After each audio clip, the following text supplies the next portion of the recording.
Thank you. Rahul ji, मैं अब आपसे आग्रह करूंगा कि आए हम सबको संबोधित करें। आप हैंड माइक चाहेंगे?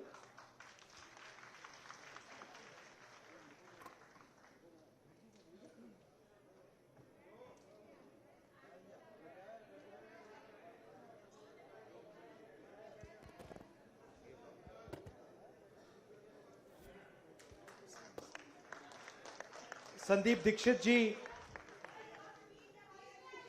अभी आ रहा हूं, अभी वहीं जाऊंगा।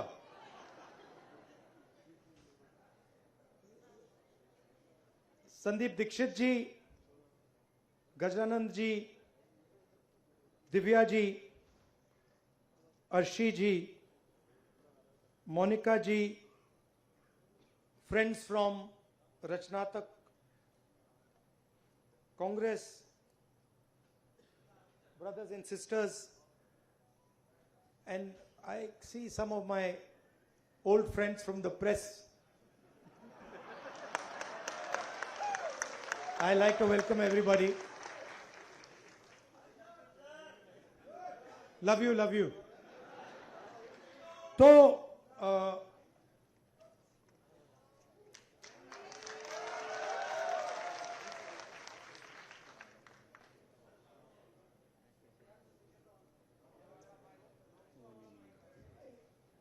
I didn't realize the speaker of Lok Sabha is in this room.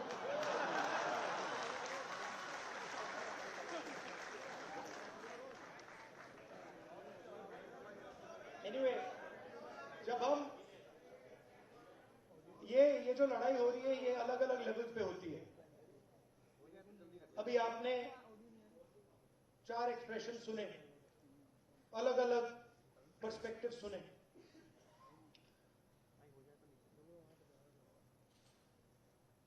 मेरा काम जो सेंट्रल फाइट है, जो जड़ है, वहां पे फाइट करना मेरा काम। ऑडियो नहीं आ रहा। मैं तो मुझे मेरे लिए आइडियोलॉजिकली लड़ाई किस बात की है नहीं आ रहा यार, आवाज मार दो, और आइडियोलॉजिकल स्ट्रक्चर क्या है वो समझना बहुत जरूरी है।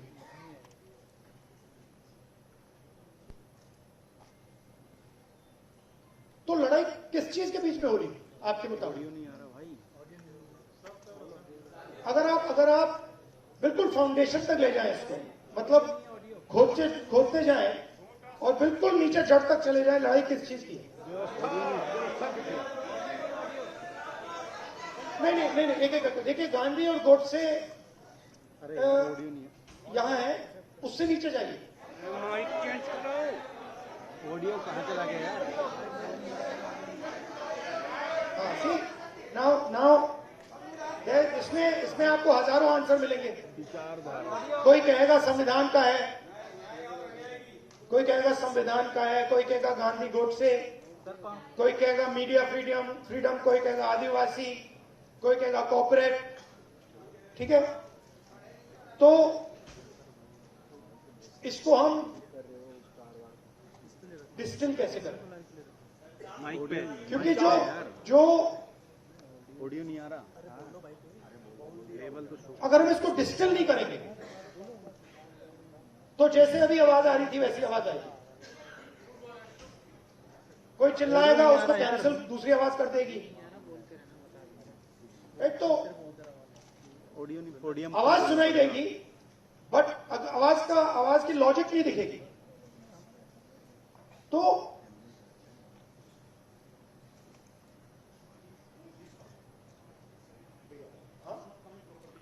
सर चल नहीं रहा है। नहीं सर, ऑडियो नहीं आ रही है। ऑडियो नहीं आ रहा है।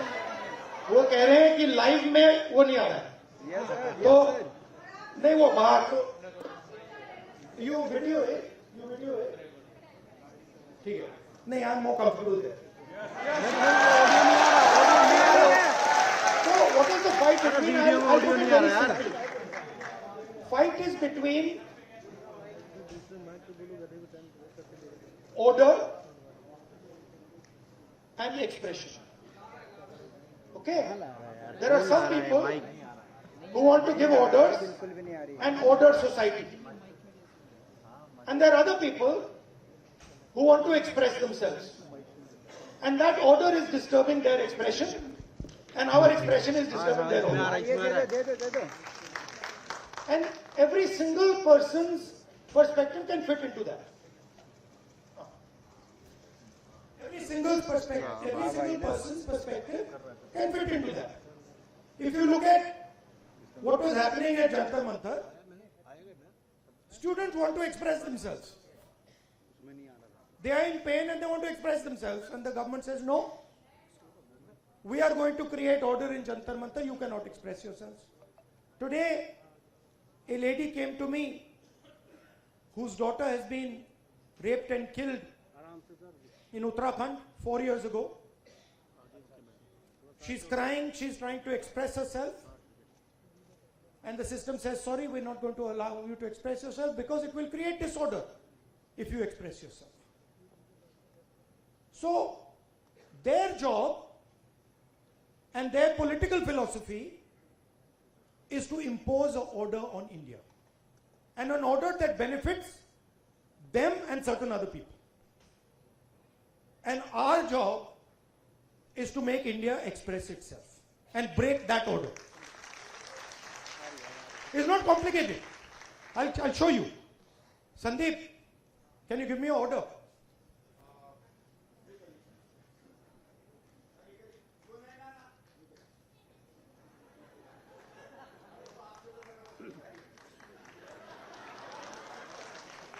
This is RSS.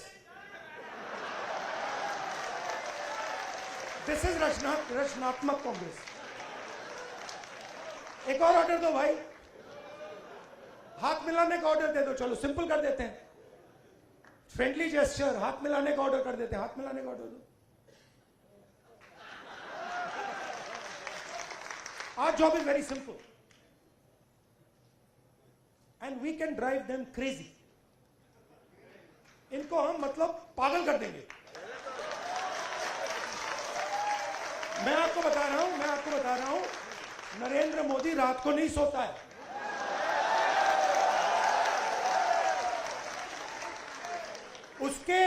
उसके अलग अलग कारण है. उसका एक ऑब्वियस कारण है और उसके बहुत सारे हिडन कारण भी हैं. आपने देखा अमित शाह सो कॉल्ड, क्या कहते थे उसको पहले, चाणक्य, और क्या कहते थे, सरदार पटेल,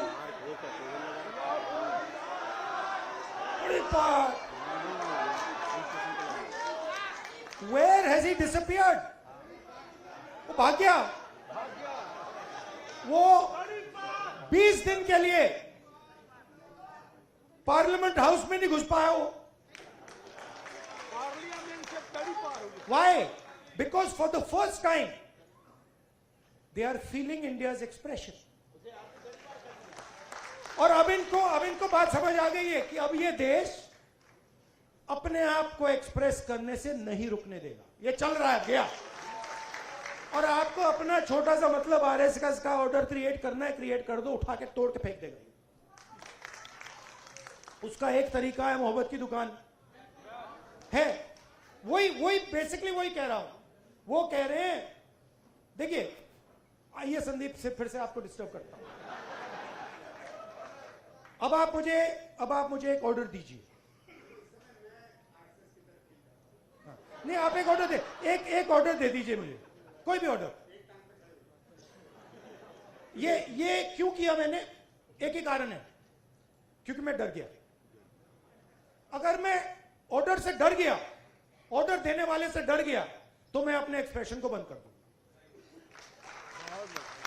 अगर नहीं डरा, क्यों मैं बंद नहीं करूंगा. मैं अंदर अपने एक्सप्रेशन को मतलब अंदर से गाली दूंगा कि भैया मुझे मतलब ये अच्छा नहीं लग रहा है. But that is a expression of fear.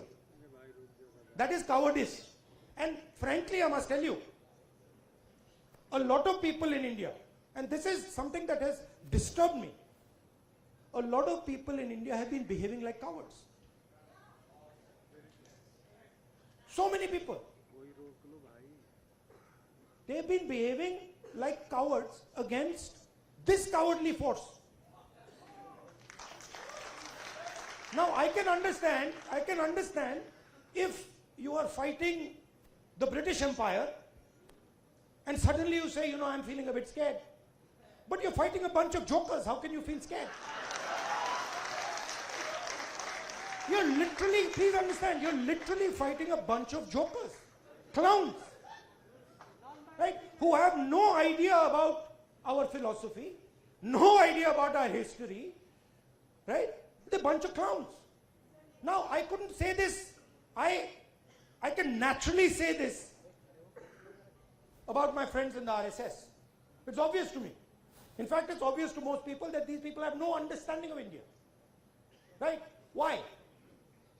Because somebody who cannot connect with India as it is today cannot understand India. To understand India, you can't understand India 3,000 years ago. You have to understand it today, right now. And to understand it today, the only way to understand it today is if you understand its expression. These people, please watch them. Please watch them. I'll show you. Bhaiya, 3-4 of you come here. Abhi. Just come. Just stand like this. Just stand next to her. Just stand next to her. Just come.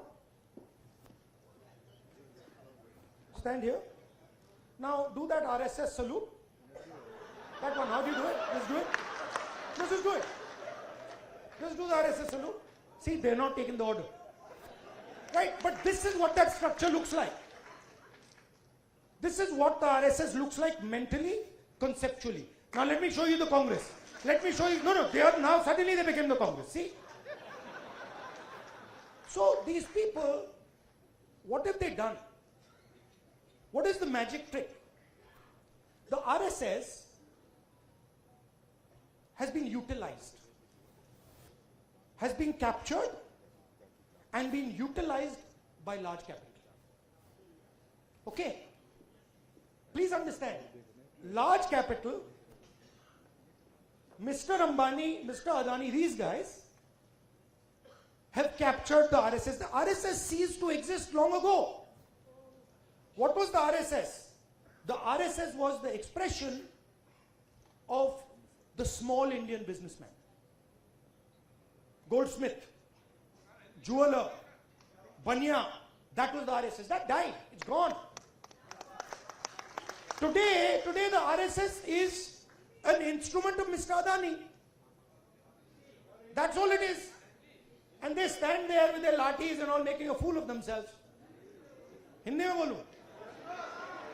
मेरा कहना है RSS क्या था? RSS जो छोटा businessman था, मैंने study की बात, जो छोटे छोटे बिजनेस वाले थे, मिठाई की दुकान चलाते थे, सोनार थे, लोहार थे, इनकी फोर्स थी.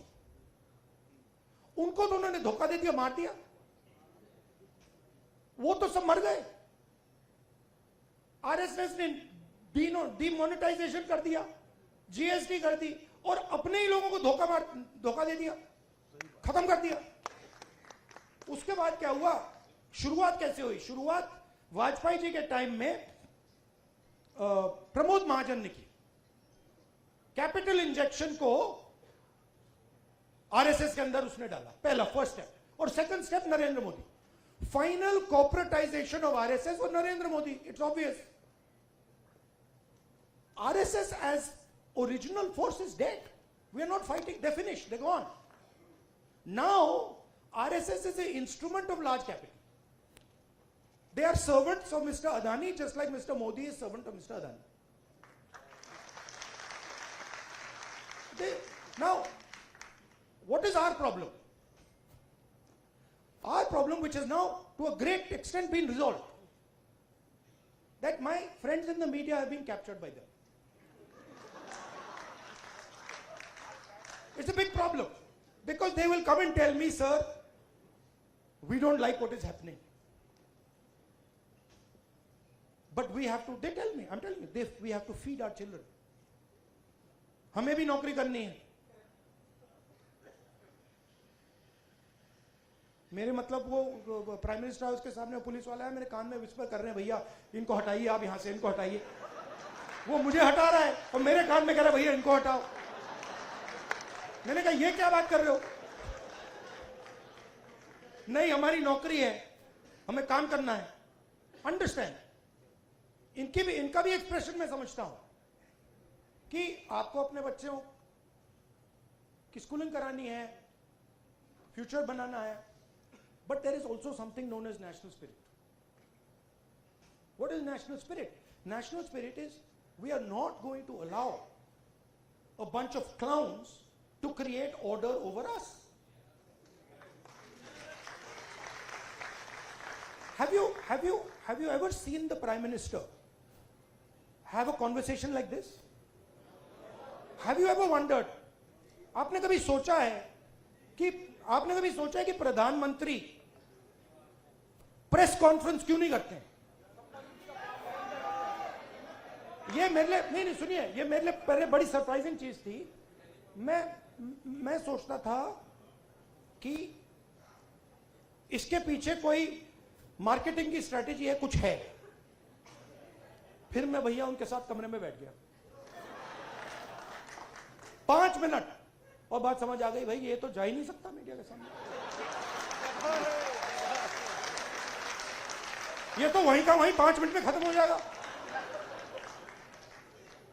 रियलिटी, मैं आपको रियलिटी बता रहा हूं. तो रचनात्मक कांग्रेस का मतलब क्या है? आपको एक्सप्रेस करना है. आपने एलजीबीटी की बात की, आपने आदिवासियों की बात की. एक्सप्रेशन को दबाना नहीं है, कोई भी हो. और मैं आपको बात को और भी आगे ले जाता हूं. जिस दिन आरएसएस के एक्सप्रेशन को देश से खत्म करने की बात शुरू हुई, उस दिन मैं उनकी रक्षा करूंगा, क्योंकि उनका भी एक्सप्रेशन है. हमारा ये नहीं है, हम कह रहे हैं कि भैया सब लोगों का एक्सप्रेशन होना चाहिए. जो आपके दिल में, आप खुल के बोलो, डरने की कोई जरूरत नहीं है. आप किसी और को नहीं दबा सकते.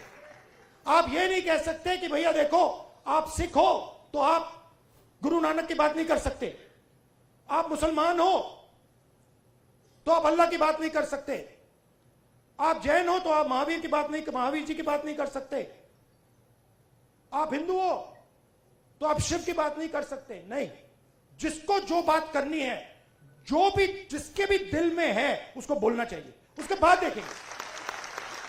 देखेंगे. बात अच्छी नहीं लगी तो फिर कहेंगे उससे कि भैया देखो ये आपने जो बोला है ना, ये इसने मूड खराब कर दिया, इसको आप दूसरे तरीके से, पहले बोलेंगे इसको आप दूसरे तरीके से बोलिए, प्यार से बोलिए. तो जब देश में एक्सप्रेशन बाहर निकलेगा तो देश की ऊर्जा, देश की जो स्ट्रेंथ है वो पूरी दुनिया को दिखाई देगी. ये क्या कर रहे हैं? ये देश पर एक्सप्रेशन को मार रहे हैं. और आप बिलीव नहीं कर सकते इनके साथ हुआ क्या. मतलब आप इमेजिन नहीं कर सकते हुआ क्या इनके साथ. ये गए, आई एक्सप्लेन. ये गए संदीप आना जरा. ये इनका पता नहीं कहां से इनके दिमाग में घुस गया.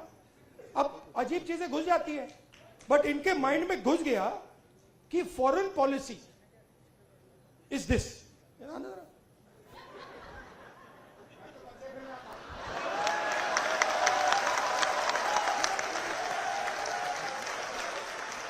अब पता नहीं किसने डाला, कहां से घुसा कि भाई फॉरेन पॉलिसी का मतलब imagine the ignorance. Foreign policy. एक चीज पूछ सकता हूं? हाँ.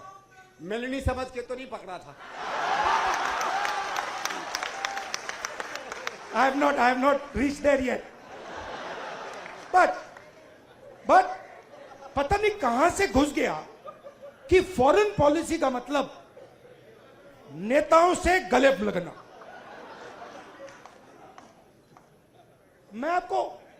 मैं छोटा था,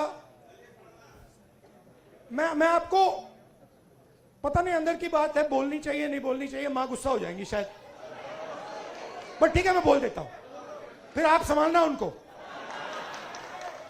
तो मैं छोटा था, हम अमेरिका गए, एक्सप्रेशन की बात हो रही है तो कह देता हूं, हम अमेरिका गए। मैं आपको ये बात इसलिए बता रहा हूं कि लीडर क्या होता है, मैं ये समझाने की कोशिश कर रहा हूं।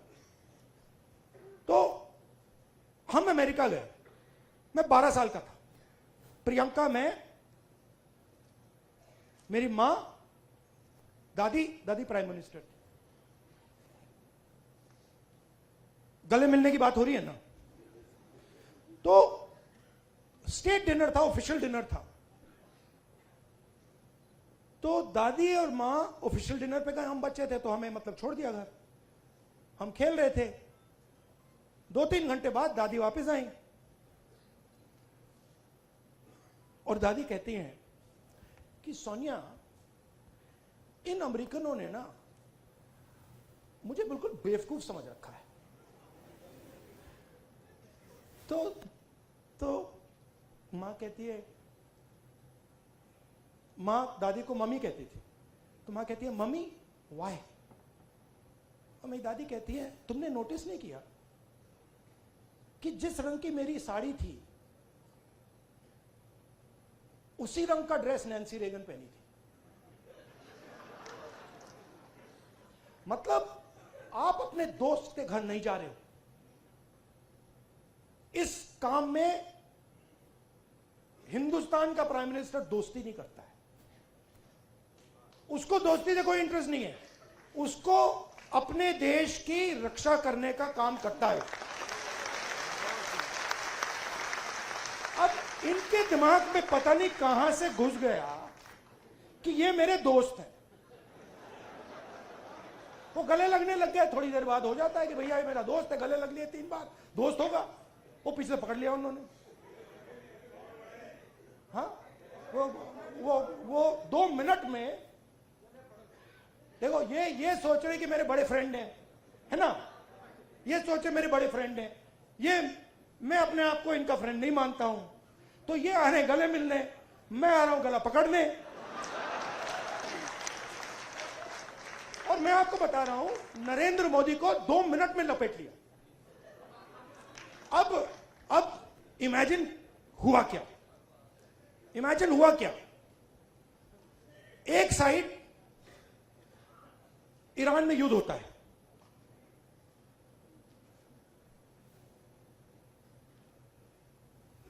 हिंदुस्तान के लिए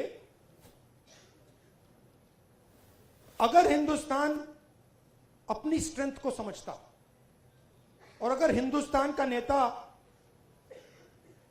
इंदिरा गांधी जी जैसा होता तो हिंदुस्तान के लिए दुनिया में सबसे बड़ी अपॉर्चुनिटी आपके सामने आई। कौन सी कि भैया ईरान हमारा पुराना दोस्त, अमेरिका हमारा दोस्त, रशिया हमारा दोस्त, चलो भैया हम रेलेवेंट बन जाते हैं, इनकी दोस्ती बनाते हैं। हुआ क्या? नहीं हुआ क्या, पाकिस्तान ने हमें जगह उठा के ले गया। जो मीडिएटर पाकिस्तान बन गया और हिंदुस्तान, मोदी जी देखते रह गए, ये हुआ क्या भाई, ये कैसे हुआ। अब क्या हुआ, अभी ये मीडिया वाले आपको बता नहीं रहे, मुझे मालूम है। आजकल भैया मैं आपको बता रहा हूं, मोदी जी के ऑफिस के अंदर से मुझे इंफॉर्मेशन मिलती है, पूरा रिवोल्ट चल रहा है अंदर। हुआ क्या,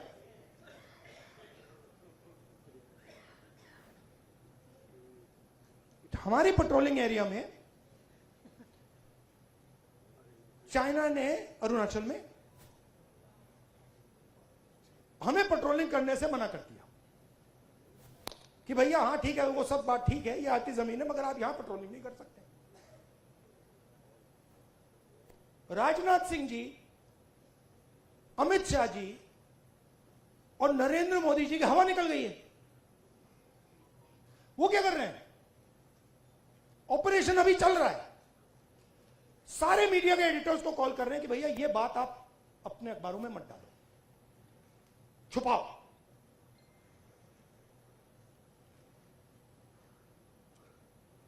सीधा बिना सोचे समझे देश का नुकसान कर रहे हैं।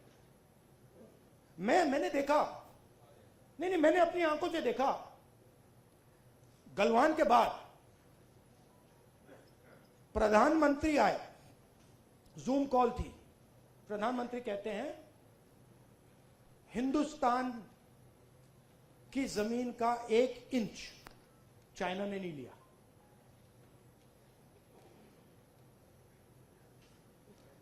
उसके बाद आर्मी कहती है कि भैया हिंदुस्तान की जमीन तो ले गए। आप सोचिए, चाइना को मैसेज किया गया, चाइना के नेगोशिएटर्स ने हमारे नेगोशिएटर से कहा कि आप क्या बकवास कर रहे हो, आपके प्रधानमंत्री ने बोला हमारी आपकी जमीन नहीं गई। फैक्ट बोल रहा हूं आपको। आर्मी कह रही है कि भैया हमारी जमीन गई, चाइना का नेगोशिएटर कह के आप बकवास कर रहे हो, तुम्हारा तो प्रधानमंत्री कह रहा है नहीं गई है, जाके उनसे बात करो। तो इन्होंने इंटरनली देश को खत्म कर दिया है, फॉरेन पॉलिसी उड़ा दी है, और सारा का सारा काम अपना जो पॉलिटिकल स्ट्रक्चर है उसको फाइनेंस करने के लिए, अदानी जी का पैसा लेने के लिए ये उन्होंने किया है। अब ठीक है, पहले क्या था, मूड खराब था, आप लोगों में भी मूड खराब था। मेरे पास लोग आते थे, भैया ये कब होगा, कब खत्म होगा, कब खत्म होगा, इसमें तो 10 साल लग जाएंगे। अब तो नहीं बिलीव करते ना, है ना? अब तो हो गया ना। हाँ। क्योंकि अब कांग्रेस पार्टी, ऑपोजिशन, सबका एक्सप्रेशन चालू है, अब नहीं रुकने वाला वो क्या। हाँ, thank you, ta-ta, goodbye. और मैं आपको बता रहा हूं, आप लिख लो, जिस दिन तक नरेंद्र मोदी अपना इस्तीफा नहीं देंगे, अमित शाह नहीं हटेगा, उस दिन तक नरेंद्र मोदी और अमित शाह नहीं सो पाएंगे। उनको हम जगा के रखेंगे, पूरी रात जगा के रखेंगे, जब तक वो कोलैप्स करके कहें कि भैया ये हमारी बस की नहीं है, माफ करो, छोड़ दो हमें। और बिना नफरत के, बिना हिंसा के, बिना नफरत के हम हमारी देश की संस्कृति, हमारे देश के कल्चर की लड़ाई लड़ रहे हैं। हमारा देश नफरत का नहीं है, मोहब्बत का है, प्यार का है, भाईचारे का है, अहिंसा का है। ये हम प्रूव करके दिखा देंगे सबको। अब आप सबको, जब आपको ऑर्डर मिले ऊपर से, अच्छा लास्ट बात बताता हूं, ये मैं बात समझा कब, ये ऑर्डर वाली। मैं एक दिन लोकसभा में ना, एक तो प्राइम मिनिस्टर का साइड होता है और एक ऑपोजिशन का होता है, तो एक दिन पता नहीं क्यों मैं उस साइड से जा रहा था ऊपर की ओर, तो वो बैठे हुए थे वहां पे। तो जब मैं वहां से निकला, वो मेरी ओर देख रहे थे सारे के सारे बीजेपी वाले। मैं थोड़ा उनके जानबूझ के थोड़ा ऐसे पास जा रहा था, और मैं वो घूर घूर के देख रहे थे, मैं भी घूर घूर के वापस देख रहा था। तो एक बीजेपी के सांसद ने पता है क्या बोला, मैं सुन लिया, वो मेरे लिए एक्चुअली था नहीं, मगर मेरे कान में घुस गया वो।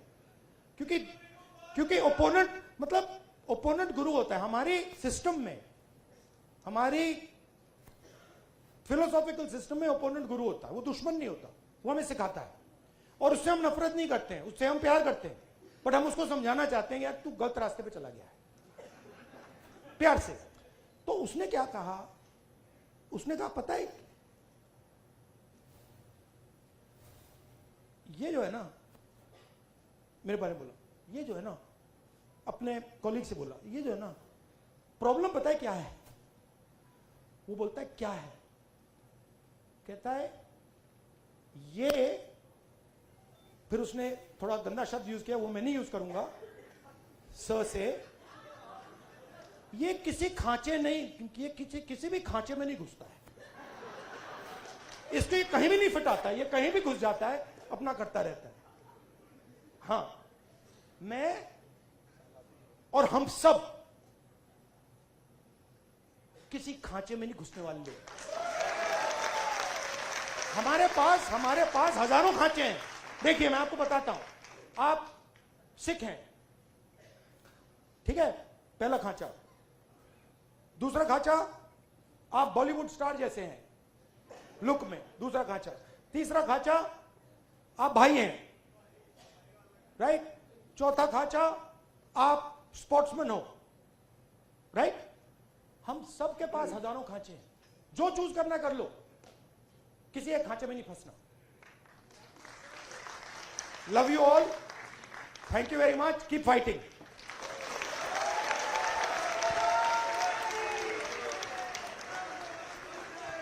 एक मिनट प्लीज, बैठे रहिए। एक सेकेंड प्लीज, बैठे रहिए। प्लीज। मैं दिल की गहराइयों से राहुल जी का धन्यवाद करता हूं, और आज का इस सत्र समाप्त होने के पहले आप लोगों से दरख्वास्त करूंगा कि राष्ट्रगान के लिए प्लीज खड़े हों। राहुल जी, आशीष, नेशनल एंथम प्लीज। थोड़ा इधर हो ना, आप बैठ जाओ, आप इधर हो जाओ, थोड़ा इधर हो जाओ, इधर भैया, इधर सर, राष्ट्रगान के पहले नारा नहीं प्लीज।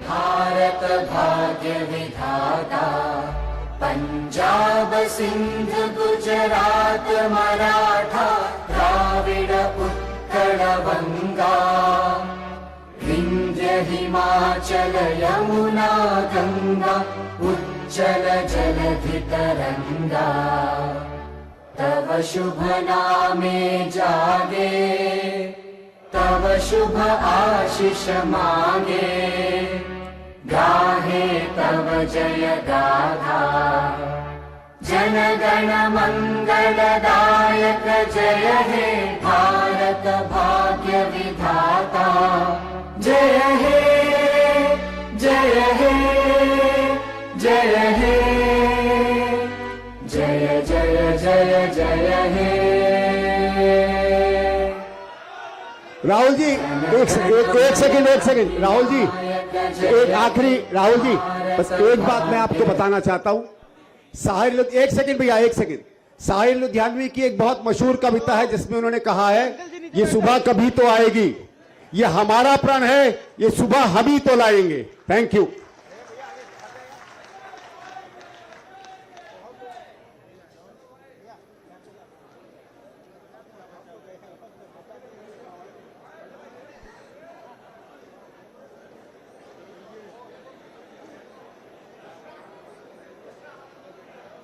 भैया बैठ जाइए, व्हाइट टी शर्ट।